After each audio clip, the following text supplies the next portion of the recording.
হচ্ছে গতকালকে রাতের বেলা অনেক সারা রাত জার্নি করছি, অনেক চিল করছি, অনেক কিছু করছি।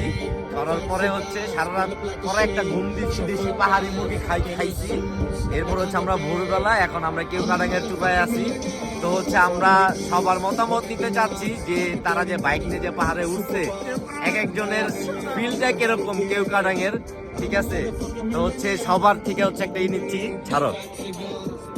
তুমি বলো তোমার কাছে কেমন লাগছে বাইক থেকে উঠতে?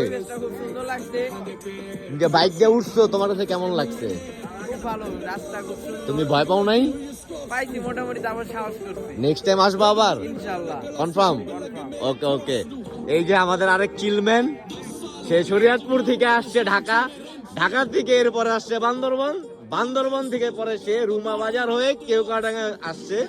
আমি চাইছিলাম যে বিমানে আসবো, কিন্তু কিভাবে যে বিমানটা মিস্টেক হয়ে গেল। এখন তোমার অনুভূতিটা কেমন কেওক্রাডাঙ্গের মাথায় উঠছো? So good. তুমি কি নেক্সট আবার আসবা কেওক্রাডাঙ্গা? ইয়েস। ওকে ওকে, তোমাকে অনেক অনেক ধন্যবাদ। এই যে আমাদের আরেক ভাইয়া, ভাইয়া মতো সুন্দর বাইক চালায়, অনেক স্পিডে চালায়, ঠিক আছে? তো সাবধান। তো তুমি যে কেওক্রাডাঙ্গা আসছো কেমন লাগলো ভাই? আসবা নেক্সট টাইম আবার?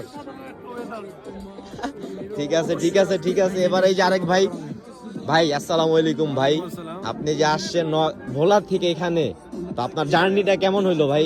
অস্থির জানি, তবে কেওক্রাডাঙ্গা আইসা ভাই ভাই ফিল পাইলাম না ভাই। রাস্তাটুকু ভালো লাগে, আর বাকি ভিউটি ভাই আমার কাছে ভালো লাগে নাই,